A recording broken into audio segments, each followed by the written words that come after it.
Thank you, Dean Gooden, for inviting me here today. I'm really excited to be able to come talk with all of you about a profession that I am so passionate about.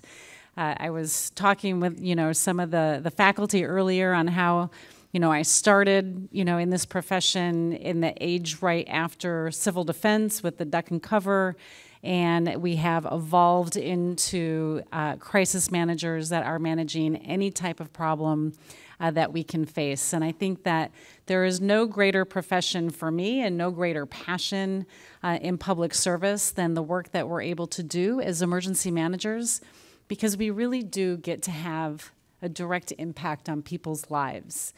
We unfortunately see people often at their most dire times. And we also know that many of these communities already have societal inequities that exist within them. And then when we come in after a disaster, we see those inequities continue to get exacerbated. And what I have been excited about and passionate about is the work that we have been able to do within my agency and working with our state and local partners across the nation. And how do we better understand what the barriers are that communities across our nation are facing day to day that will be even harder for them after disaster happens?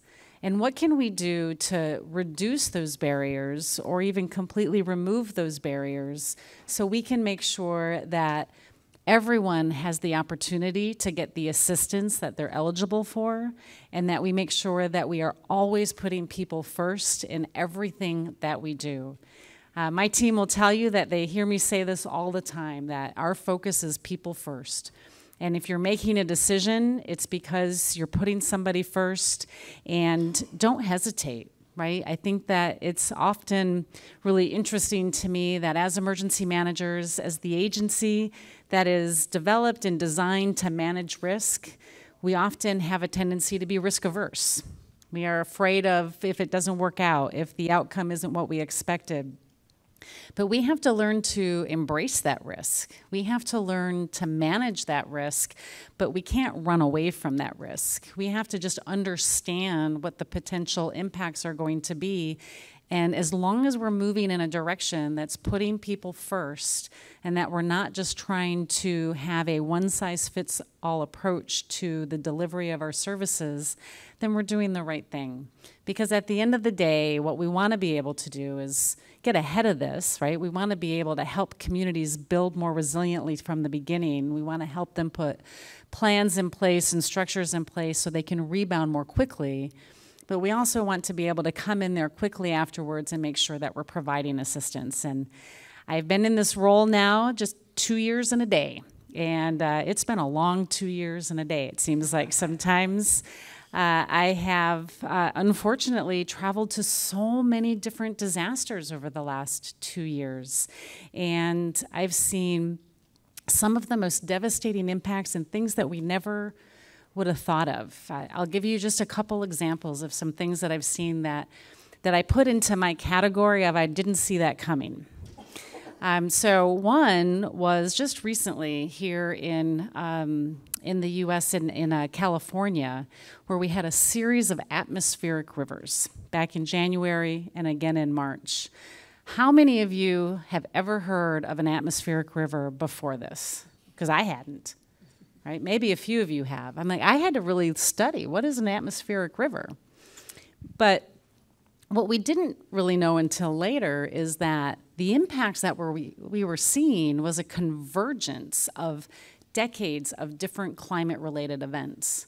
So California has had decades of drought that has been impacting and drying up their communities, which has caused significant wildfires across California. So wildfire scars from about 3 to 5 years ago were a real concern when these rivers, these atmospheric rivers, were coming in January. And what happened is that one atmospheric river came in, and it actually washed all of the debris from a burn scar inland in the mountains out into the Pacific Ocean. And then another atmospheric river came in right behind it, And these atmospheric rivers really had a lot of resemblance to hurricanes with the storm surge, or this was the high tide and the swells that were coming in off the water, the increased wind, and then a ton of rain. And so this next system came in, and it pushed all of this debris into the seawall and destroyed the seawall and destroyed many of the businesses and homes that were in the area. Now, that's 3 different climate events that came together to cause the loss of business, the loss of somebody's home.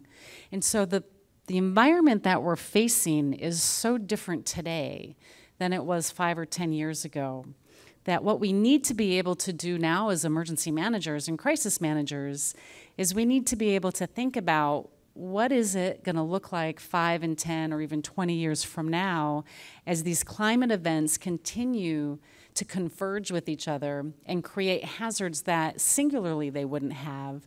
But now we have a whole new modeling challenge ahead of us to try to better understand what one event today is going to do 10 years from now, so we can invest in the money that we have put aside to help put mitigation projects in place. So the environment that we're in is changing. The types of threats we're seeing are changing, and it's not just natural hazards. We're seeing nation-state threats. We're seeing domestic violent extremism. We're seeing pandemics. We're seeing homelessness. We're seeing fentanyl crises. All of these, when I talk to emergency managers across the nation, these are all the types of problems that they're being asked to solve. And so we went from civil defense and a duck and cover to being the problem solver for the most wicked problems that we have that are out there. And being able to model and think about cascading impacts and interdependencies in a way that we've never had to before is really, really helping us get the word out about how valuable our Homeland Security and our emergency management teams are. And the fact that we can do that with the same lens of making sure that we're delivering our programs in a way that's equitable and we're making sure that we're reaching all people in all communities makes this a really exciting time to be in emergency management. And so I hope that as we continue through this fireside chat today, you ask lots of questions, and then we are always hiring. And so go out to the recruiting desk out there, because there's so many opportunities in emergency management, whether it be somebody that's managing one of our programs to GIS specialists, to IT specialists, our lawyers. I mean, there's so many opportunities. There's such variety in our field these days that it's just a really exciting time to be in this profession. And I'm excited to see where it's going to go over the next 5 and 10 years. So that's just a teaser to start this out. And Dean, I'll turn it over to you for some questions. Great. Well, thank you again, Administrator Criswell, for being here with us this afternoon. I know it will be a very informative discussion, and I also want to thank Curtis Brown for all of his hard work and making this event possible. And I'll start by saying that I've been working at VCU for 19 years and been in many events in this room, but I knew this was a Homeland Security Emergency Preparedness event when Curtis told us where the exits were, because no one ever in this room has said this is the exit plan should there be an emergency. So I know it's being woven through and through in this event. But let me start by asking you to level set a bit, because I'm assuming there's a wide range of knowledge in terms of people who might be familiar with FEMA and those who are not as familiar with FEMA. So can you give us a thumbnail sketch of what does FEMA do? How does it impact our lives? So that we're all just making sure that we're kind of on the same page in terms of, because there could be somebody in here who's like, because we get people who are not only Homeland Security and emergency management majors. Tell us a bit about what FEMA does on a day-to-day basis. Well, we only have an hour. Right. So we want other questions. Just a short sketch. I mean, the fundamentals of emergency management are mitigation, preparedness, response, and recovery, I think. And so we can start with that. In mitigation, we have engineers, we have scientists, we have researchers, we have analysts, right, that work on helping our communities develop and design mitigation projects that are going to reduce the impacts to the natural hazards that we're seeing. And so they do this every day through the work of our regional administrators. We have 10 regions, and so we have an administrator, a regional administrator for each of those regions, and then they work very closely with our state and local partners every day across all 4 of those pillars. So the work that we're doing in mitigation is really important right now because it's helping us get ahead of the threats that we're facing and helping to build those more resilient communities across the nation. In the preparedness realm, we do a lot of different things. We conduct national level exercises. We do one every other year. This year, it's going to be in Hawaii. So, right, if you're still looking for a job and you get hired by then. So we're going to do our first ever national level exercise there. And that brings in all of our partners. It brings in our partners from the Department of Defense and the Army Corps of Engineers, Health and Human Services. It brings in a lot of our federal partners. And so we work with our local communities and our state partners to do these exercises to test their plans and test our level of preparedness. But it's also the area that administers grants. So we give a lot of funding out to state and local communities to help them with their own preparedness efforts. And so we have a wide variety, large suite of grants and billions of dollars that we put out every year to communities through our preparedness work. And then response, I think many people know us most for response. So after a disaster happens, we respond. But FEMA never really did that much before, right? We weren't really considered a response agency. We really took heart to a lot of the lessons from Hurricane Katrina about coming in to respond and making sure we had resources to respond to disasters. And so we have a much more aggressive posture when it comes to response. But we are a pretty small federal agency. We have about 22,000 employees, but only about 14,000 of them are actually our reservists that just come as time of. But what we do is we tap into, and I have the ability, when the president declares a disaster declaration, I have the ability to direct any federal agency to go do things on my behalf. And they can't say no. So it gives us the whole family of the federal government to come in and support the response efforts when we see a disaster coming, like a hurricane, or if it's a no notice, like an earthquake, or a near notice like a wildfire. And then I think where FEMA got started was in our recovery phase. And so we provide the majority of our funding and our effort and our time goes into helping communities recover from a disaster. And I think right now we have 9 separate housing missions where we're putting temporary housing up in different states across the country. We have 56 open disasters that we're managing the recoveries on, and more that are coming in every day, right? A request from Florida that just came in the other day with the flooding that happened in Fort Lauderdale, because the increase in the tempo of these disasters continues to happen. And so those are the 4 fundamental pieces of that, but it's supported by a lot of different things, right? It could be external affairs. If you have an interest in communications, we have a very aggressive public affairs team, media team, social media team, right, that makes sure that we're getting the messaging and the communication out to individuals. We have a very robust legal team, right? Because everything that we do, we have to have a legal review of. And so we have a lot of lawyers on our staff that support the work that we're doing. We have a congressional team, right? We do a lot of work with Congress to help with any of the statutory or legislative changes that we want to make. And so it's just a big kind of overview. But I think the point I want to make is there's something for everybody. There's just so many different types of opportunities within emergency management and specifically within FEMA. That comes through for sure. So thank you for providing that. And to get a little closer to home, can you tell us a little bit more about your background? I know you were a firefighter at one point. How did you decide? You can tell you have a passion for the field. Talk us through a little bit about that process. Was that from day one, or how did you decide that this was the field for you? And tell us a little bit about your career.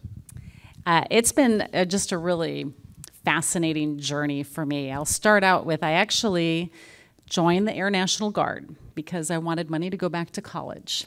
And when I went to the National Guard, I said, well, I really just want to do something different, something non-traditional. And they had firefighting and bomb loading available. And so I went and talked to the bomb loaders, and they looked really bored. And the firefighters were playing basketball in the parking lot, and they looked like they were having a lot of fun. And so I said, well, okay, I'll give that a try. And so I went to boot camp, and I went to the technical school for being a firefighter, and I fell in love with being a firefighter. And I had never in my wildest dreams thought that I would be a firefighter. And I was 25 at the time that I did this. And so I came back and I decided that I wanted to be a firefighter. And so I applied for different city jobs across the state of Colorado. I was living in Colorado at the time. And I went to Aurora, Colorado, and I went in to take the written test, and there were 1,000 people in the room, all sitting around taking a test, mostly men. And I sat at a table with all men, and they kept telling me, oh, it's so hard. It's so hard to be a firefighter. Right? I've been trying for 2 years. I've been trying for 5 years, trying for 10 years, really trying to discourage me. And I almost left, but I didn't. I stayed. And I took the written test, and I took their physical agility test, and I took the oral boards. And out of 1,000 people, I came in number 11. So I love to tell this story because the lesson is, if you just walk out, you know the answer already, right? You've already taken any option off the table, and always put yourself in a position to say no to something instead of having somebody make it for you. And so I was so grateful for that, and it was then my time as a firefighter that the emergency management position came open. It was an administrative role within the fire department. And so I worked with the fire chief, and I took that role, and I was just ready for that next challenge, the next intellectual challenge. And so I left the comfort of the fire station and working, 24 on, 24 off into a 9-to-5 job, which never anybody wanted, but it was the right move for me. So I took that job, and I just fell in love with emergency management and really being able to start to change the landscape of what it meant. And emergency management in Colorado at the time was really just a grant administration agency. And so learning more about the types of disasters that we're facing really was able to get the whole community, the whole city involved. And I remember very clearly one day, one of my colleagues in another part of the city said, I never realized how much I had to offer at the time of a disaster. So it really went to show how important the collaboration skill set is that we as emergency managers bring to the table. And so that got me started in emergency management, and I went to FEMA for the first time from there, and I worked for FEMA for a few years, spent a couple years in the private sector. And then somebody called me and said the mayor of New York City was looking for a commissioner of emergency management. Didn't know a soul in New York City, and it went really fast. From the phone call to the time I started was less than 60 days, and got there in July of 2019. COVID started in January of 2020. And so hardest year of my life, managing the COVID piece of our response in New York City. And then almost through the end of that, I did get a call from the transition team and then President-elect Biden, who offered me this job, and I said yes. Well, thank you for sharing that with us. And I think the moral to that story, especially for our students, is it may be okay to almost quit, but don't quit. So I think that was very poignant on your part. Because you never know where the next step in your journey is going to take you. Absolutely, absolutely. And you have that opportunity today, so don't almost stop at the table. Stop at the table, at the recruitment table. So in your comments, you talked about just the sheer volume of emergencies and disasters that seem to be going up just exponentially. How do you, as the FEMA administrator, how do you deal with that? Just the demand for the services, the deployment of resources. Can you talk to us a bit about how you plan for that and how you're sort of integrating the climate changes that are occurring with the services that your agency provides? I think that it starts with a really great team. And I have an amazing leadership team that lead the major components that we have within FEMA. And then it's trusting them, right? Trusting them to be able to do their job. I can't know every detail of every little thing that's going on, but I trust my leadership team to do that, right? And they know when to raise it to my attention, but then we have regular updates to make sure that I have enough information if called by the White House for questions that I can answer those. And so I think that's the big piece of it to start. The second is we're taking a hard look at how we resource. Our staffing models in the past were based on a traditional hurricane season, right? Hurricane season goes June 1 to November 30th. Really, the peak of hurricane season starts in about the August timeframe, goes through end of September, mid-October. And so we always planned our entire year around that portion of the year that was going to be the busiest. Well, that model is out the window right now. We are in a year-round ops tempo where we have disasters all year long that are requiring the same level of attention that we planned for that peak hurricane season in the past. And so we're taking a hard look right now about what does a readiness model look like that we can make sure that we are giving our staff enough time to reset and take care of personal business, knowing when they're going to deploy, especially our reservists, and then still fit in training, because the threats that we're facing and the things that we're doing continue to evolve and change, and so we want to make sure that they're up to speed on all of that. So still a work in progress on changing our model right now, but I think the biggest thing that I tell my leadership team is the same thing that I do, right? You need to trust your staff, and one of the things that I think we don't do well enough is we end up knowing somebody, right? We know this person, and we trust this person. We always go to the same person for the really wicked problem that we're facing. We have to start to push that down. We have to push it down another level and give others the chance to excel, but they'll also probably come up with creative and innovative ideas, which is also really important, because we can't keep approaching our problems with the same level of process that we've used in the past, because our problems are different, and we have to be able to make sure that we're using technology differently and that we're thinking creatively about what's going to happen, or we're thinking about the interdependencies, and so we're getting ahead of what the next problem might be. So it's a challenge right now, though. It's as we work through changing our force structure and our readiness model, we have to be very deliberate about making sure that we're taking care of each other. So you talked a bit about equity and the delivery of services, and I know that FEMA has had some criticism in the New York Times in terms of services being provided disproportionately to wealthy communities and disproportionately to lower income communities and communities of color. Do you feel that that criticism is warranted, and if so, how is FEMA sort of responding and addressing the need to service all communities? It's a great question. It's a hard one to answer, but we know that there are social inequities across the nation, right? And again, they are exasperated during a time of a disaster.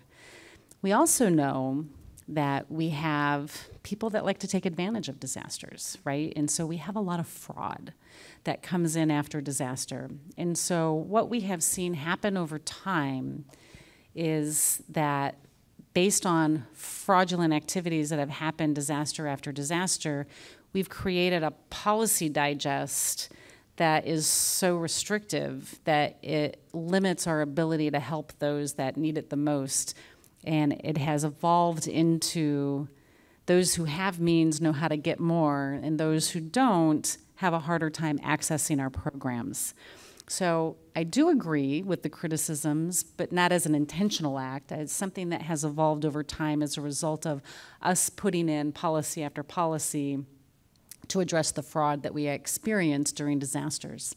But it goes back to my point on risk, and we have to learn to accept risk differently, right? We can't be so afraid of it, because all we're doing is hurting those who need our help the most. So we took a look at our policies, and I read many reports, New York Times, but also some other studies that were out there. I think, Curtis, you sent me a couple studies as well. And it was really eye-opening for me when I first came into this position about, you hear about it, but reading it and seeing the data was really eye-opening. And so we took a hard look at some of our policies, and I asked the question, well, why can't we do it this way? Why can't we change this policy? And really we can. It's about how much risk are we willing to accept. And so I'll give you an example. We had a policy that for an individual to get our individual and households program assistance, or money to help them repair their homes, they have to prove they own the home, Or if they're a renter and they need to get assistance for some of their lost belongings, they have to prove occupancy. And so to do that, we required a deed, a mortgage, very legal pieces of paper, or a lease. But what we know is that there are communities across the country that their homes have been inherited through the generations, and they don't have a mortgage, or they don't have a deed. Or we know that we have a family member living with a friend or another family member that doesn't have a formal lease, but still has been impacted and now can no longer go home to a house that was destroyed. And so they can't show us that lease. And we've created these document requirements based on previous history with fraud. So we accepted a little bit of risk and changed the documentation requirements to be much more lenient into proving that you either owned a home or that you were an occupant in a home in order to demonstrate that you're qualified for our assistance. And we've had close to 200,000 individuals since I came on that are now eligible, that were eligible in these disasters over the last 2 years that we would have denied before. And so by accepting a little bit of risk and understanding that everybody has a very unique situation and that these one-size-fits-all policies don't work has made a huge impact. And that's a great public policy example of something that may seem on its face not to be inequitable, but the policy itself, because of the documentation and that sort of thing, does foster inequity. So that's a great example. Thanks for sharing it. Along those same veins, I know you've been doing some exciting work in the cultural competency space as well. And so could you talk to us a bit about how cultural competency intersects with emergency management, and what are some of the things that you all are doing to promote cultural competency at FEMA? I'm really excited about some of the things that we're doing in this space. And it really goes back to the comment that every community, every individual has a unique experience. And when I think about our preparedness campaign, right, preparedness is one of the pillars of emergency management, and we have a National Preparedness Month every September. And we have a Ready campaign that goes with that every September, where we put out these general preparedness messages and really try to change behavior is what we're trying to do. But they were generic. They were very generic preparedness messages, and they weren't really targeting populations and having behavioral change that we wanted to have. And so 2 years ago, we took a very different approach, and we wanted to have a more culturally competent approach to our readiness messaging that was going out there. And so we did a very deliberate effort to target different populations in order to help advance some of the work that we're doing to increase preparedness across the country. And so the first year, which was 2 years ago, we wanted to reach the Latino and Hispanic community. And so we reached out to our FERG, so we have a Latino Hispanic FERG, and we reached out to an ad agency that did some research for us, and we talked to them, and we asked them, how would our messages help you take actions in order to better prepare your family? And so we developed our whole readiness campaign that year based on those types of actions. And what we found in that first year is that we have another website called listo.gov, and we had more hits on that website that year than we've ever had before, and more documents downloaded. And so that can be assumed that hopefully that means we have a little bit of behavior change. And the question we asked, right, was what would we say to you to help you protect your family? And it was all about planning, right? And so for this community, and what we heard is, well, we do a lot of planning. We plan for big parties, big festivals, big weddings, right? We plan for all of these things. And so the message that we did is, if you can plan for this, you can plan to protect your family. And it really resonated. And then the following year, this was last year, then we targeted the African American community. And what we found there, it was about heritage. And so how do you protect your heritage?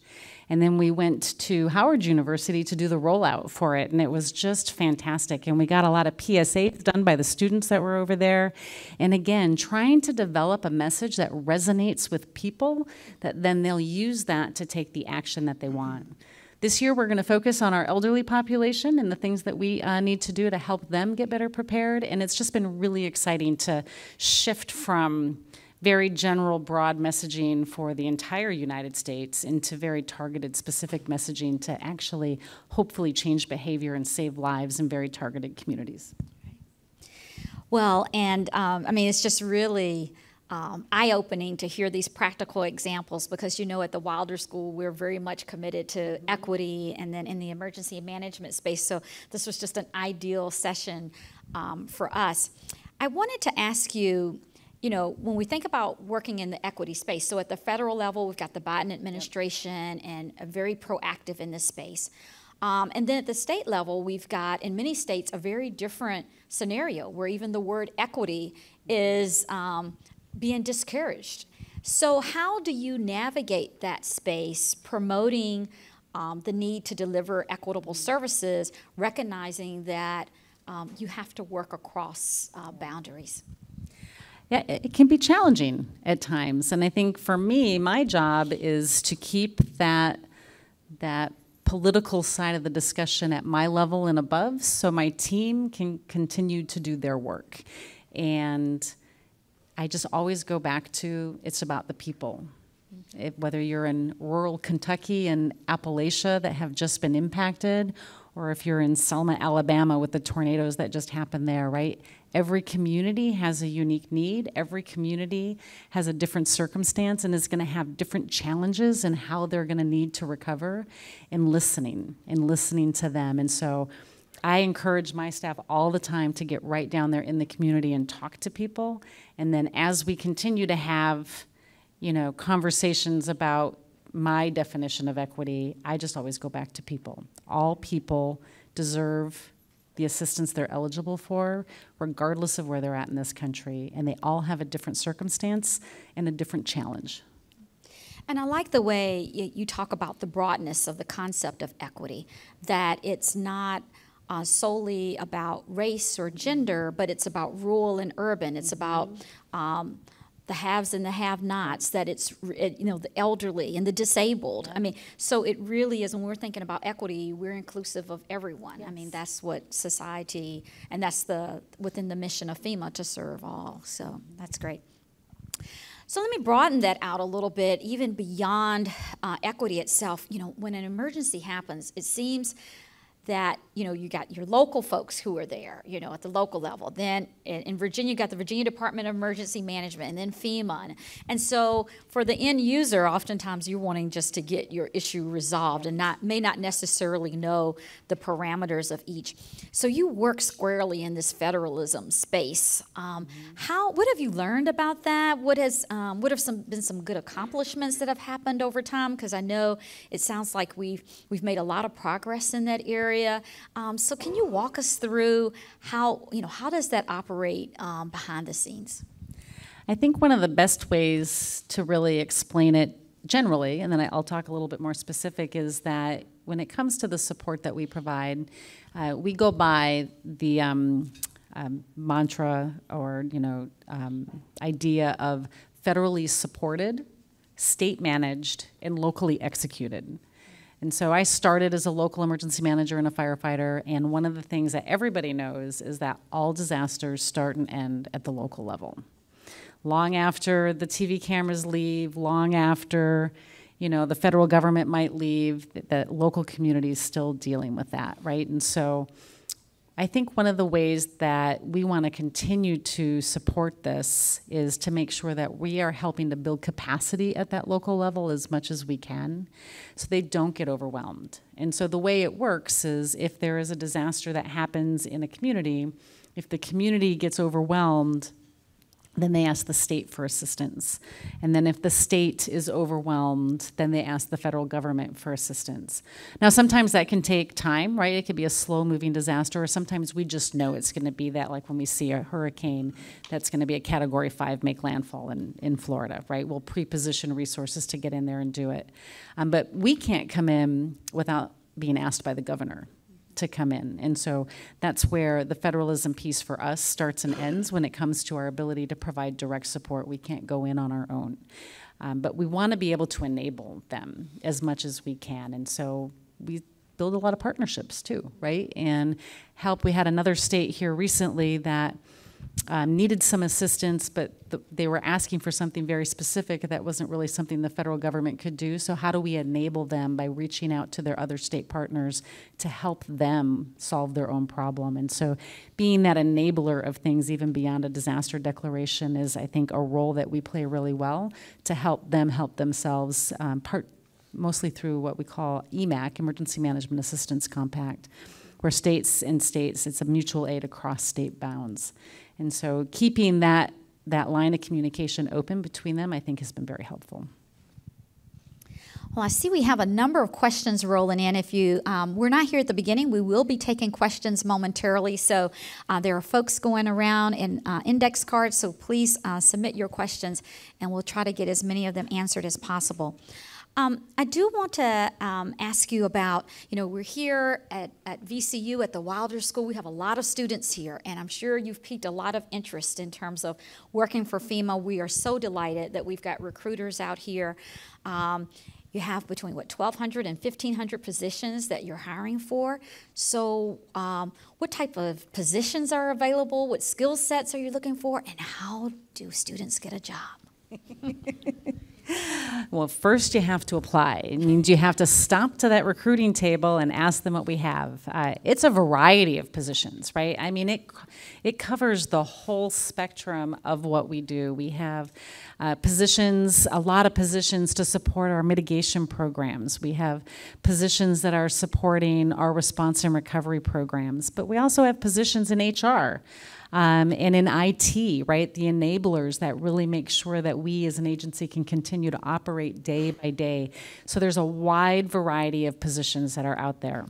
I will say navigating through the usajobs.gov can be entertaining at times. So a couple of secrets and hints that I will give you is, one, look at the type of job classification it is too, right? So we have many different hiring authorities, and the hiring authorities dictate sometimes how difficult or not difficult it will be to get in. So if it says it's a core employee, we have more direct hiring authority versus a standard GS position. And so you could ask those questions as you're looking through there. The key is reading the job description and making sure your resume covers everything that's listed in that job description, because you've got to get past a first screening tool to get to have somebody actually review your resume and then decide if they're going to move you forward for an interview, right? And so it's really paying attention to what's in that job description and, honest to God, almost verbatim putting it into your resume or into some of the questions that they may ask you. That's the best way to get to the next step. You got to get past that first hurdle in order to give yourself an opportunity to have an interview with somebody. And so what does the interview process typically look like after you've navigated through USA Jobs and you submitted it and you put the right words in? And can you walk us through a little bit in terms of what happens next? Yeah, it depends on the job that you're applying for, right? So sometimes you don't have to be a subject matter expert in the field, right? Sometimes we want to bring in new ideas. And so I think, for me, the best interviews are individuals that come in and really talk about how passionate they are about the field of emergency management, about wanting to help people, and the ideas that you've had in order to do that. And really, if you've experienced a disaster, sharing that experience, or if you know somebody, that connection, I think, really goes a long way with our interview panelists. But also then being innovative and creative in there, right? Like being able to offer up ideas of things that you would want to do different, things that you think that could make a difference in creating a more equitable delivery of our programs.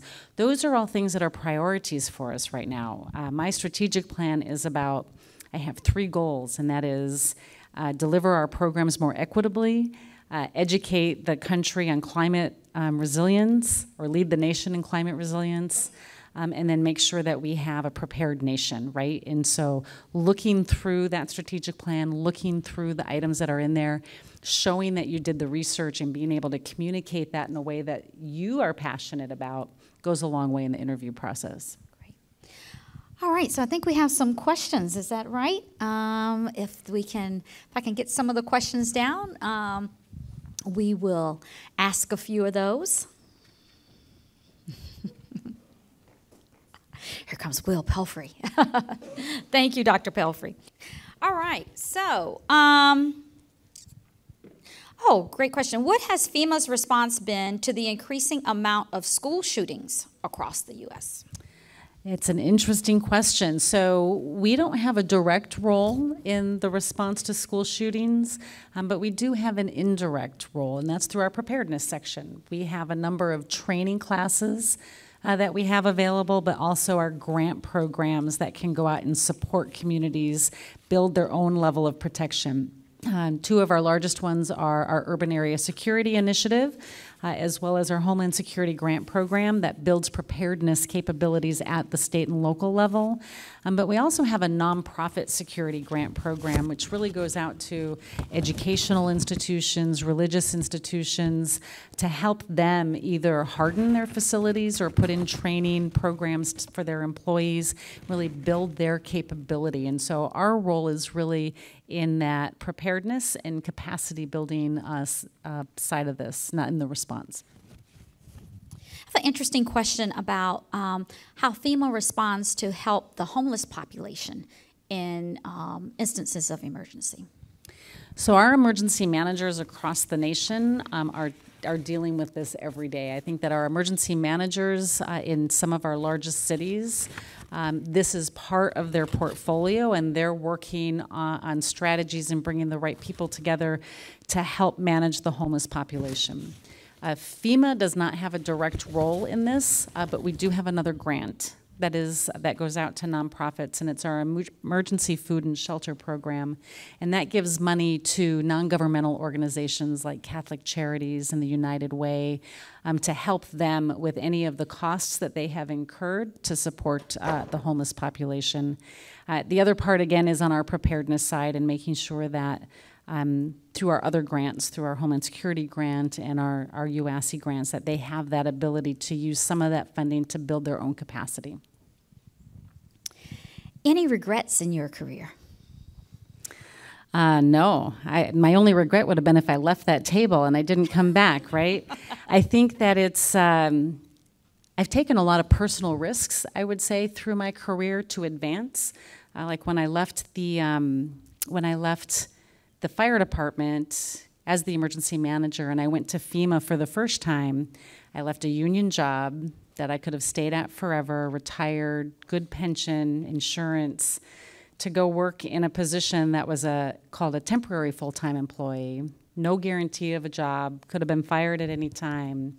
So there was some personal risk in moving, but I was ready for that next challenge. I needed the next intellectual challenge, and I wanted to grow personally and professionally, and so taking that risk and then giving it everything I had led me to the next opportunity. And so it's one of the things that I do love to talk about is that, you know you and you know what you need to do if you want to grow professionally or personally, and sometimes that does mean taking a risk into the next step, and it might not have as much security that you have in the current position that you're holding, but you'll have to weigh those things into, is this then the right move for you? But know that every step of your journey gives you another opportunity to open new doors for the next step of that journey. Well, I think we're almost at the end of our time together, but I think this question is a perfect one to end on, and that is, so you're in a career field where you see a lot of hardship and tragedy and all of that. How do you keep yourself from getting burnt out in this area, and what are some things that you do to relax and disconnect from some of the difficulties that you see? Yeah, it can be very challenging. First, I want to start with our team, right? All of our staff. And the one thing that we have really focused on during my 2 years here is making sure that we are putting the mental health of our employees at the forefront, and that we're destigmatizing the fact that people just might need somebody to talk to. And, I use the example we gave we had a funeral assistance program that we put in place for COVID-19. We had a team of people that just dealt with those calls, and can you imagine every day just dealing with those calls of people applying for money that had just lost a family member from COVID-19. You know, we want to make sure that we are putting the right mechanisms in place to take care of all of our employees and that they have that opportunity to just take that step back. So we have counselors. We rolled out the Headspace app on everybody's iPhone, just all kinds of different things. So we let them know that it's a priority for us to recognize that sometimes we just need to take that break. For me, one, it's my dog. I have an amazing golden retriever named Wilson, who is my therapy, and so I come home to Wilson every day, and he gives me unconditional love. So having that, for me, is really therapeutic and helps me just release the tension of the day. But it's also, I prioritize my time, right? And so morning is my time. I am a morning person, and I prioritize my time in the morning for me, for what I want to do, right? So not like the whole morning till noon, but my team knows that they don't book anything before 9 o'clock because I want to have that time dedicated to me. And that's if I need to stay home and go for a longer run, or if I need to go for a walk or just take care of something personal, I have to have that dedicated time for me, because once I get in the office, all bets are off. Well, thank you so much, Administrator Criswell. We've learned so much. Thank you for all that you do to keep us and our community safe. I didn't get a chance to get to everyone's questions, but I think there might be an opportunity for you to interact and meet Administrator Criswell individually and get some more of your questions answered. But thank you so much for choosing to spend time with the L. Douglas Wilder School of Government and Public Affairs and to recruit from us. And we learned so much. Thank you. Thank you, Dean. Thank you all.